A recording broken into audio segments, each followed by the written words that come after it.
लोग अपना स्थान ग्रहण करें और शांति बनाए रखें।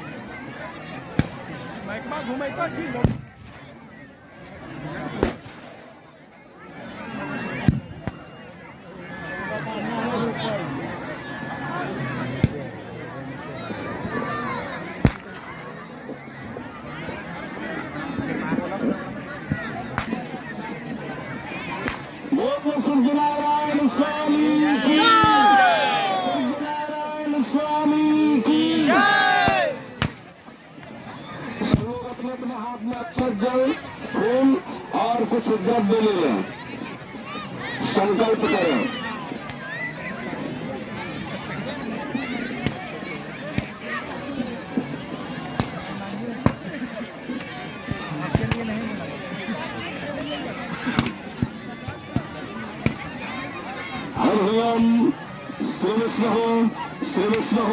श्री विष्णु अद्य परमात्मने श्री श्वेत वाराह कल्पे वैवस्वत मन्वन्तरे अष्टाविंशतितमे कलियुगे कलिप्रपंचर्णे जम्बूद्वीपे भारतवर्षे आर्यावर्ते पुण्यक्षेत्रे मासोत्तमे मासे कार्तिक मासे शुक्ल पक्षे रविषष्ठ्यां तिथौ गुरुवासरे अपना अपना नाम ले लीजिए, नेत्र उच्चारण कर लीजिए। लोकोत्पन्नोहम सकलारिष्ट शांत्यर्थ श्री सूर्यनारायण देवता प्रत्यर्थ रविषष्ठी व्रत कथा श्रवण अहं करिष्ये। बोलो सूर्यनारायण स्वामी की।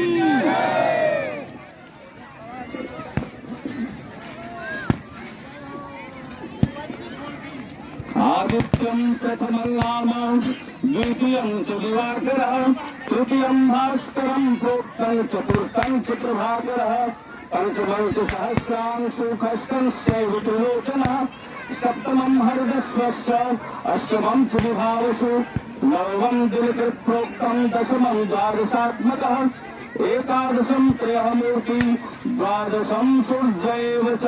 बोलो सूर्यनारायण स्वामी की।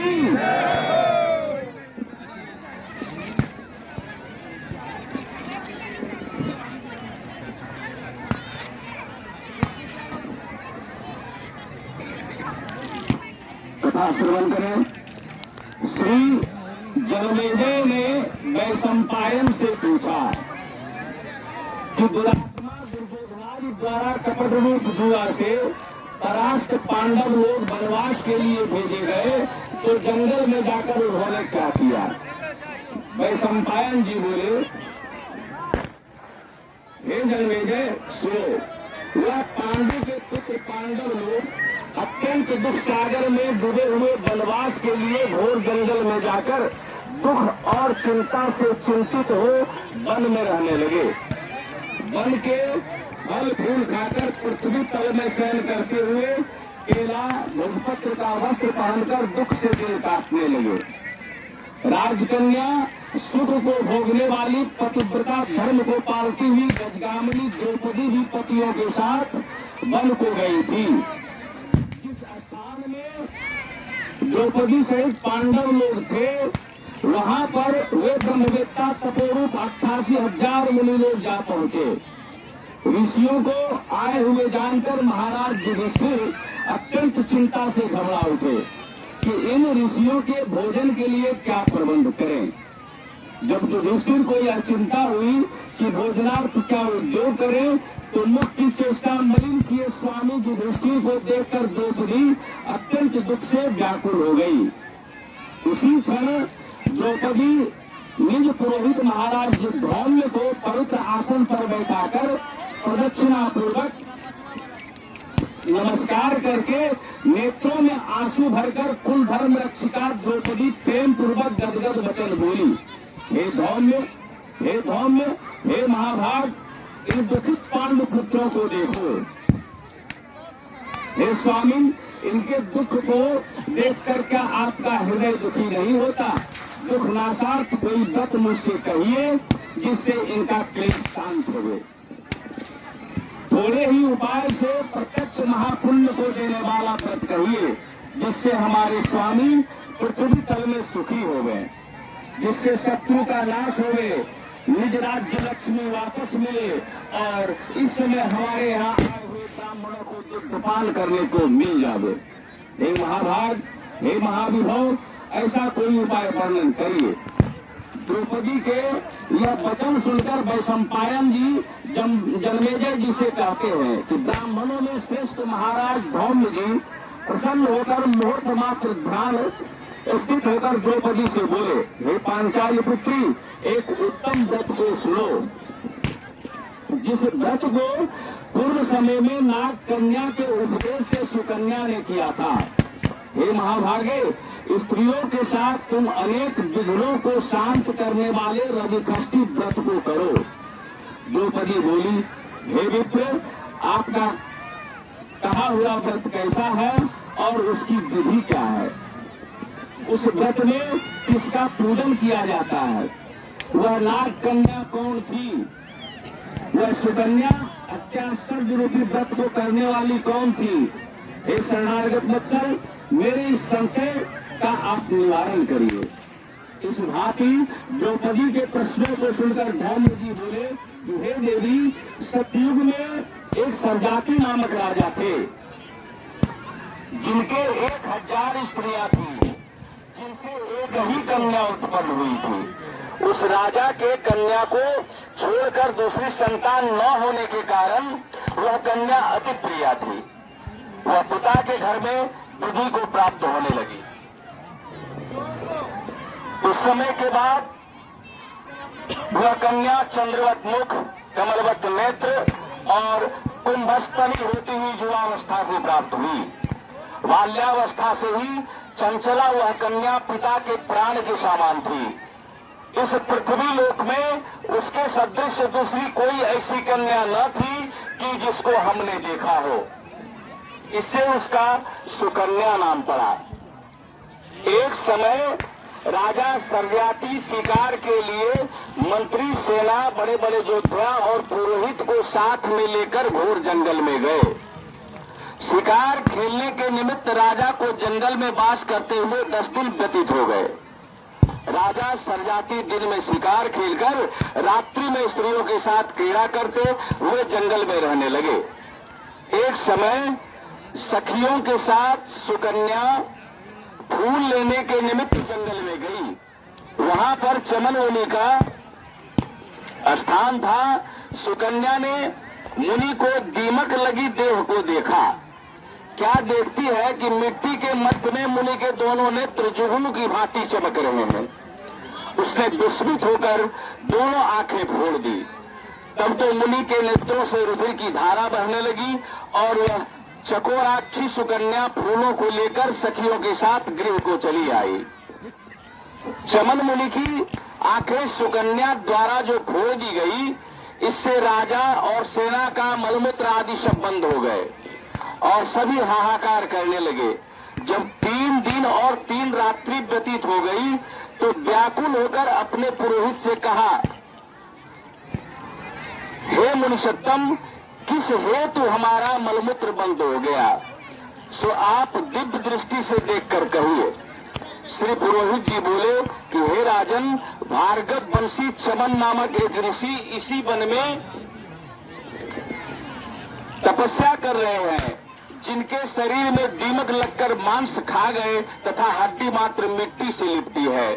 हे राजन, आपकी कन्या ने अज्ञानवश उन ऋषि की दोनों आंखें कांटों से फोड़ दी है, जिससे रुधिर बह रहा है। उन्हीं के क्रोध से यह कष्ट उपस्थित हुआ। सो हे राजन, आप उनको प्रसन्न करिए और अपनी कन्या उन्हें दे दीजिए। कन्यादान से वह मुनि चमन जी प्रसन्न हो जाएंगे। यह पुरोहित के वचन सुनकर राजा सर्वजाति सुकन्या को साथ लेकर ऋषि के पास गए और जल छोड़ने पर हड्डी मात्र से दर्शन हुए। नेत्रहीन ऋषि को देखकर राजा बोले, हे प्रभु, मेरी कन्या ने अनजान में यह अपराध हुआ है, इससे आपकी ये आंखें फूट गई है। हे मुनिवर्च, आपकी सेवा के हेतु हम अपनी कन्या आपको देते हैं, जिससे आपको कष्ट न हो। राजा के वचन सुनकर ऋषि जी बड़े प्रसन्न हुए।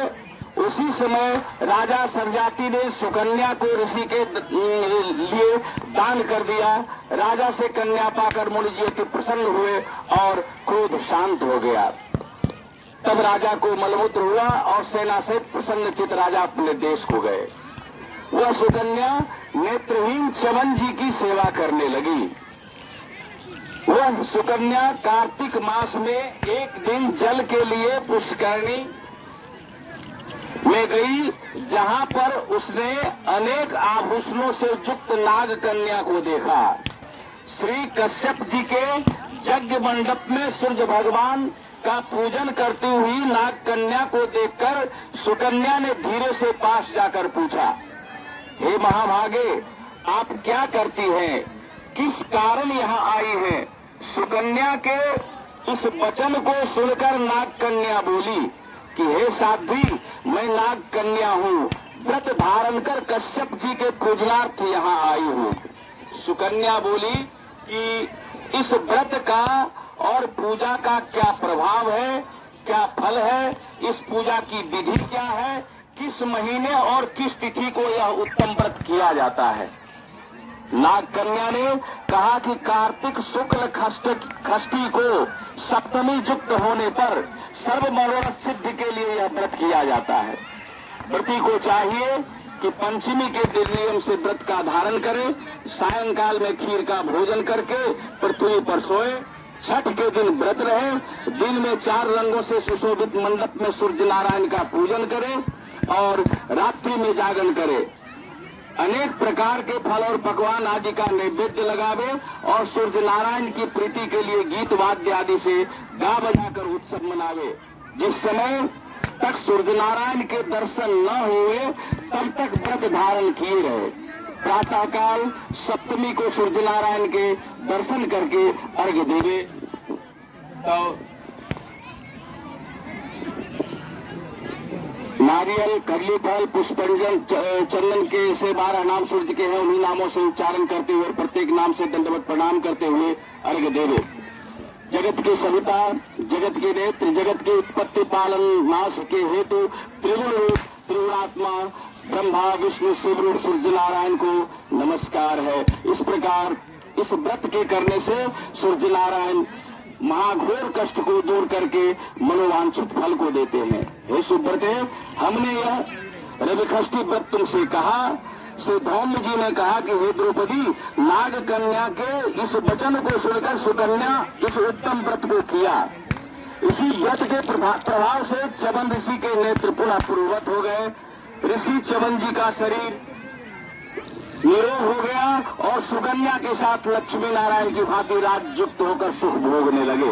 इससे हे पांचाली नंदिनी, तुम भी इस उत्तम व्रत को करो। इसी व्रत के प्रभाव से तुम्हारे पति पुनः राज्य लक्ष्मी को पावेंगे और निसंदेह तुम्हारा कल्याण होगा।